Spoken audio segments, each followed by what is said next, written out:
I think the world just lost an all-time great. And I actually feel the loss. D'Angelo, acclaimed neo-soul singer who found fame in the 1990s and early 2000s, died today at the age of 51. I believe it was pancreatic cancer, if I'm not mistaken. You know, we all grew up on D'Angelo. We were outside. We know that we have a connection with him, the neo-soul, the hip-hop community. He kind of was a fusion between the two, features, things of that nature. And sometimes I wonder if people really know how special D'Angelo was as a musician, as a songwriter, as a composer. He's got 3 projects. Brown Sugar, to me, is one of my favorite records. Voodoo, Chicken Grease, Africa. Like, I used to listen to all these records. And then the Black Messiah that came out in 2014, I believe, with Vanguard. Those are his 3 studio albums that are listed. But that Voodoo, man, that's one of those records that, you know, got me up out of there. Yeah. The live album is crazy, too. Come on, Cruising on Brown Sugar. Yeah. All of that. But he's a Grammy Award winner. Just a legendary neo-soul singer, just a soul singer. I mean, he's one of the best of our era. I'd just like to hear what you guys think about. What are your thoughts about his passing and his impact and what his legacy will be? Because he was always one of my personal favorites. You know, it's always crazy when you hear the age. Yeah. When I see 51, especially being, you know, knocking on the door of 50 myself, you know, that makes you feel, it gives you a level of, it brings your mortality into mind, you know. So I think that's sad because, you know, you know, 51 is young, especially in this day and age. And, you know, maybe he had more things to do. Maybe he was satisfied with his body of work. He was not rushing, trying to give you his art, you know, the things that and that was never what he did. You know, the difference between, what was it, 5 years between Brown Sugar and Voodoo? Yeah. That was an eternity back then. Like, and then 14 between Voodoo and Black Messiah. You know, he was, when you hear the Black Messiah, like, he didn't make nothing about that was like, yeah, I'm trying to get this on the radio and I'm going to do this and I'm going to have a remix. No, this was an artistic expression that he was ready to give you all. And if these 3 albums are all that he was ready to give to us, I'm perfectly fine with that. I think it's a true loss, whether some of you want to believe it or not. And I'm not going to call out anybody specifically. There are a lot of artists that got signed because, you know, somebody wanted their version of D'Angelo on the label, you know, when that whole neo-soul thing. Maxwell. I won't say Maxwell. Oh, you could say that. He could say that. I love Maxwell's music. Me too. But you know what? When it was like, hey, let's get somebody in here, it's, you know, look like, you know, with the earthy shoes and the shiny shirt. That was Hidden Beach, period. Jill Scott. Talk to him. Yeah. You know, and they make great music, but we can't. And a lot of those people wound up working together, which is very cool, you know. But I just think it's a loss for the music community. Like I said, I'm glad we got the 3 albums. We did. I don't know. Go to the doctor, man. 51 is too young to be getting out of here. Yeah, it's personally, it's a hard pill for me to swallow to hear how he passed. Yeah. Pancreatic cancer. That's how my mom passed. Oh, wow. So when I hear that, and I know what that does to you, from witnessing it, you know what I'm saying, in person, and it depends on that type of cancer. Depending on when you caught it, it will take you out quick. Like my mom was like 3 months, and it was a wrap. You know what I'm saying? But I have an aunt that had it, and she might have lived 2-3 years. Yeah. But it's terminal at the end of the day. And to hear somebody being 51 going through that, you know, it's one of them things. Like D'Angelo is, when I think of a soul artist from my era or our era, he's the image of the soul artist. Yep. And it's crazy that he passes away as the image of the soul artist during this time where AI is making all this soulless music. So it's like, where are we going from here? Because nobody's picked up the torch. When we talk about genres of music now, maybe I'm just not hip. But like, as far as soul music, that type of soul music that like crossed over. I mean, he made Brown Sugar. I didn't even pick up on the double entendres until my uncle hit me to what was really going on. My in that dad song. said the same thing. Like, you know what that's about, right? Yeah. And it was like, hold on, let me re-listen to this. So I'm like, oh wow, that's crazy. The whole album. Well, That particular song, you know what I'm saying? Just the way he flipped it and it was so soulful. And then he's doing remakes of Smokey Robinson songs that sound better than the original. Ooh. it did. It's one of the best covers ever made Yeah. of anybody's song. Agreed. Yeah, for sure. But like and then to follow that album up with Voodoo, Oh man, which was musically was out of this world. Like I don't have nothing bad to say about D'Angelo. I love everything that he did. Again, to your point, Jay, him putting out records whenever he's ready, and you just gonna get this album. And I'm not begging to do none of this, but I do want to definitely shout out his son, who his mom was Angie Stone. Mm. He's lost both his parents in less than a year. Oh man! So I didn't even imagine think what about he's it that going way. through. You know what I'm saying? So Man, yeah, it's rough, man. It's a kind of echo what was on the Clips album with the Stevie Wonder thing. When people lose their parents, it's a different feeling, man. It's like you exist differently out here. I'll just say that. So it's a unique club for sure. Shout out to him, and God, please be with that young man. Mm-hmm. Losing both his parents, like That's crazy. You got anything to add on that, Kinetik? well, first off, I didn't know that. Yeah. That put a little moment on me right there. No, to hear that's you real. talk about it and be that transparent. There's a couple things I immediately thought about is that people need to become aware of increased risk behaviors that, obviously we don't have any control over cancer, but there are some things that we could probably do less of that would kind of give us, hopefully a better chance at having a longer life. But so that's what I thought of, in particular being a black man. Like, we're not really that good about publicly discussing our health, or even with the homies a lot of times. So hopefully this would be like a reminder that we should do that. But for me, it's just, there's no real replacement. Not even close. Man, D'Angelo's one of my favorites. Like the real crazy part, on the way to work this morning, I was listening to Voodoo. Oh man. Yeah, because when I don't know what I want to hear, there are a couple of people who I'll just play whatever. He's one of them. Yeah. I'm like, I'll just play something by D'Angelo. That's fine. That'll work. And not because it's just flippant, but like, I know I'll be okay. Like, I'm going to play this and it'll be fine. Yeah. And because I've heard that album 8 million times, like today I went to Send It On, I think is where Send I It started On that is album. crazy. Yeah, or something like that. Man. Yeah. And then now being married, there's a lot of romance tied up in that album, because now it's more relevant in some ways because of like, having a real consistent, lifetime, relationship with people, but not people, with one person. Clean that on up. Yeah, now. bring it on back, brother. Hey, bring it man. on back. We here This for might you. be Clean not it up. only the last time y'all see me on this, it might be the last time you see me if you don't get that cleaned up. Yeah, clean But it no, up. from a musical standpoint, and we were only talking about solo work, but like he's on the remix from Cold World with Jizza. I don't know, Facts. yeah, Man.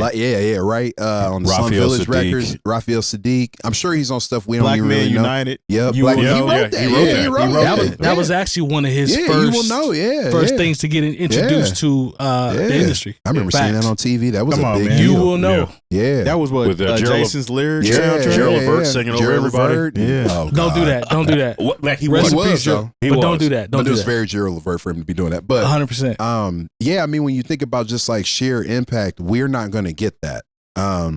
Again, and I guess it's just kind of one of those things where you just don't. But what I am most happy about is having lived through his whole career and seeing all the different things that happen. Black Messiah was important for me because it was like, D'Angelo deserves that. Yeah. He deserves to be able to show up. He doesn't have to worry about looking like he just stepped out of the gym. He doesn't have to worry about any of that stuff. He got to make the music he wanted to make. It sounded, I don't know if y'all remember, people criticized how it sounded when it first came out, because it was all Come on. analog. Come and on. like, there were some complaints about that. Come Like, on. I remember Russ Elevato had to get involved and be like, this is what we made it to sound like. You just got to turn it up louder. I'm like, all right, I can do that. But just seeing that he got to have that, it was almost a redemption in some ways, because he could have gone out like a lot of musicians were like, man, you remember that dude? He just kind of flamed out.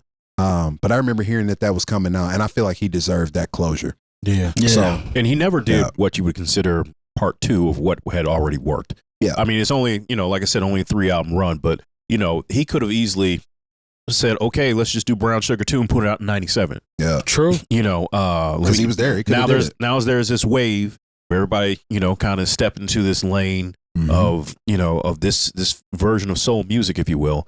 And he said, no, not till I'm ready. Because I remember it was for Voodoo, they put out 2 singles before How Does It Feel Untitled hit. Was it Left and Right? They put out, technically Devil's Pie. Mhm. Yeah, because that was on the It's on soundtrack. Belly. Yeah, and then Left and Right. which I remember there was this jock named Walt Baby Love. Yeah. He had a syndicated show, and Yeah. you know, I had to run the countdown for this, and you know, I had to keep everything on time.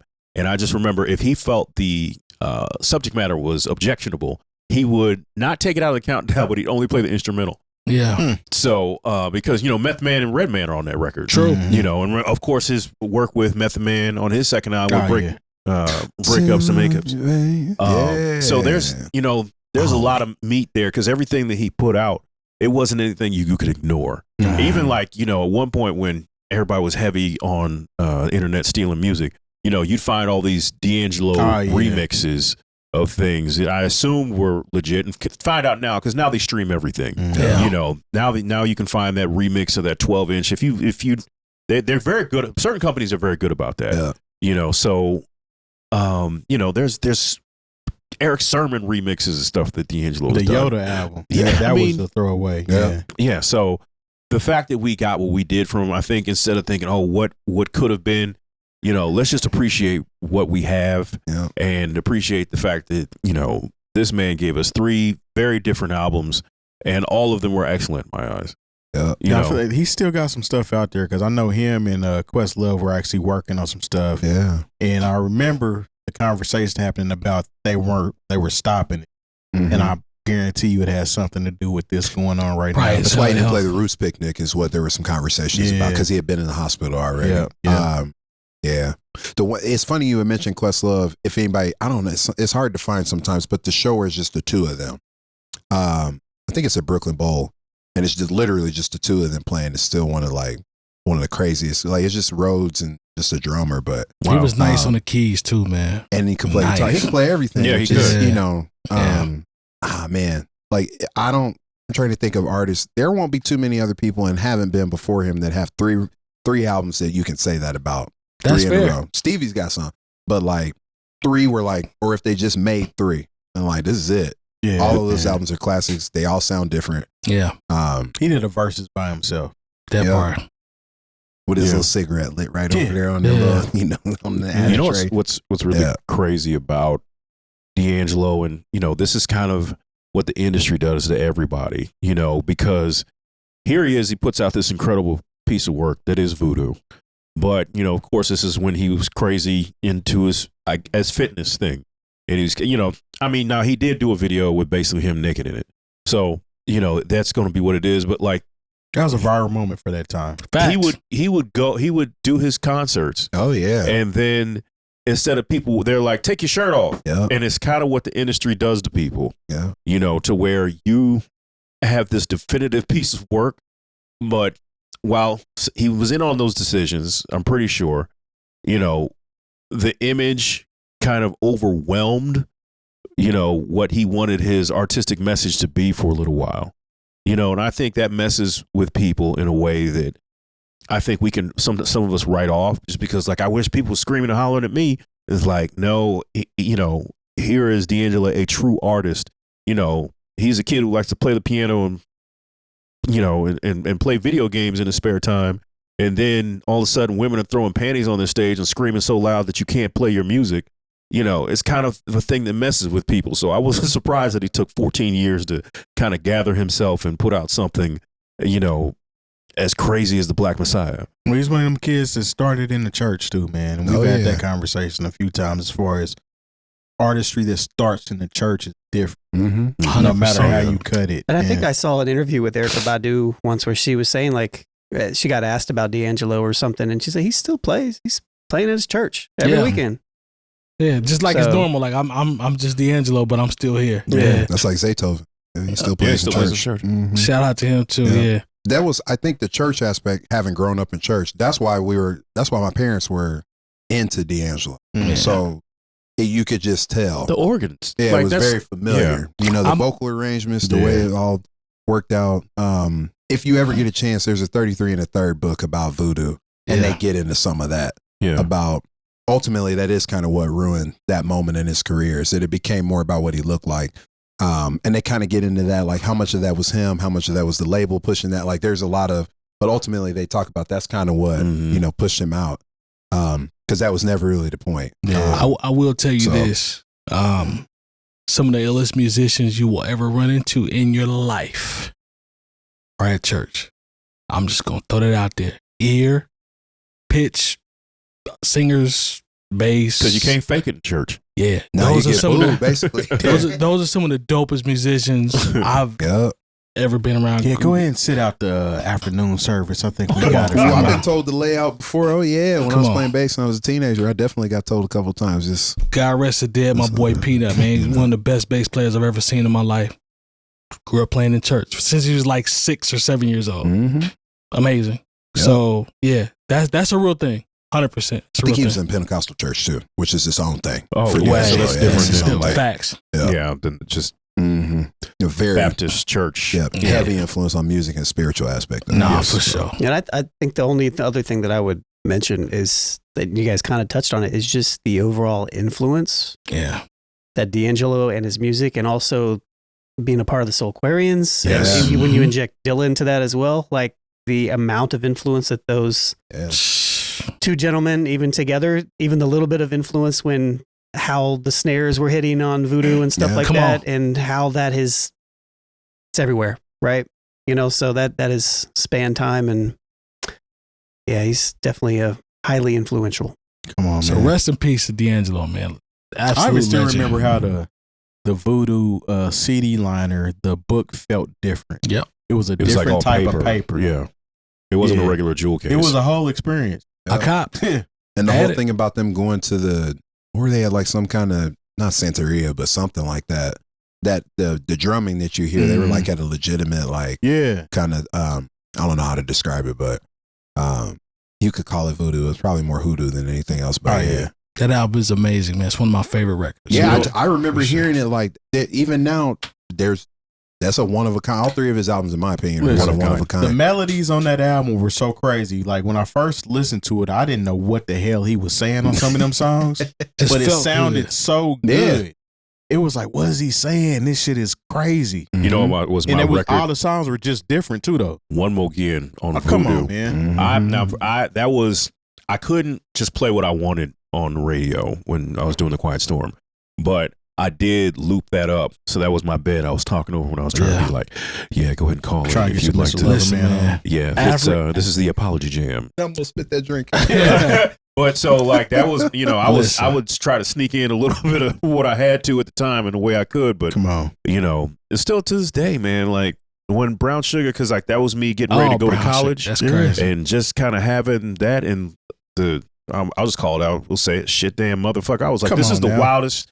This is the Yeah. wildest record ever. Like he's in Yeah. here talking about like, Man. oh, I thought you cheating. Yeah, You- like, kill everybody. Yeah, it's real. In Mhm. fact, how they incorporated that into the Best Man, Yeah. Yeah. like, Oh, It God, I made a forgot lot about of that. sense. yeah, It made a lot of sense. Hey, It's yeah. weird. It's like I brought up my uncle hipping me to what that actually what he meant in Brown Sugar. That was from a trip I went out to Cali and kick it with my OG uncle, and he would like put me on the music and shit. Yeah. So he had a sampler that had a bunch of songs on it before it actually dropped. So he was hipping me to okay. some other stuff. okay. I was like, oh, this is crazy. I can't wait. End up grabbing it. And I mean, like I said, it's one of them artists that changed time as far as musically, especially from a soul point of view. So yeah. One of his most like kind of underheard songs, if you will, is a record he actually did about his son, and it's called "I Found My Smile Again." Oh man, It's on the soundtrack for the movie Ride. Where Yeah. Cedric the Yeah. Entertainer, Pops was driving the Throwback. bus. Yeah, With John yeah, Yeah, Witherspoon. and it's the last song on that CD. Yeah, John Witherspoon. Yeah, Yeah. so like, and it's because of label politics, I don't know if it's even streaming. But Probably yeah, that's not. one of my favorite D'Angelo records. Yeah. Yeah, it's fun. Like now sitting here, I mean, when I first started playing bass, Voodoo it sounds crazy, but it was one of the albums that I would try to keep up with because I learned how to play by ear. And so, little did I know I was trying to play Pino Palladino bass lines or whatever. But I remember trying to capture the feel of Yeah. that record, just, because I couldn't always catch the notes, but I tried to capture the feel of it. Man, it's just, as I sit here, it's kind of crazy. Oh, like influence wise, like you were talking about, if you go online, there's people still trying to figure out how he got that Rhodes sound.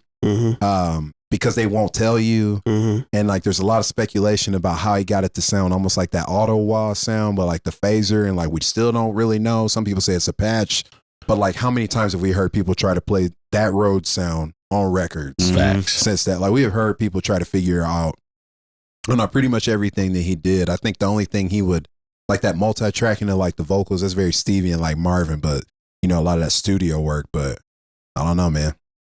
Fam was a musical genius, man. We were like, to Jay Moore's point, we can end it here, but we were lucky enough to be able to see blessed everything and blessed to be able to see what he the type of music he put out. Yeah, happy to have something I think about, like, man, as crazy as life is, I'm so glad that I got to be alive during certain things. There's certain things where you like, man, we were lucky to see that, and that he falls in that category for sure. I saw the Brown Sugar video when it first came on video. I'll never forget, because it's multiple of him. I had to take. Yeah, I remember when it was crazy when there was the Lady video, but then they came out with that remix with Premier. Oh yeah, and AZ and Faith Evans is in the video. Like it was a good time outside. Yeah,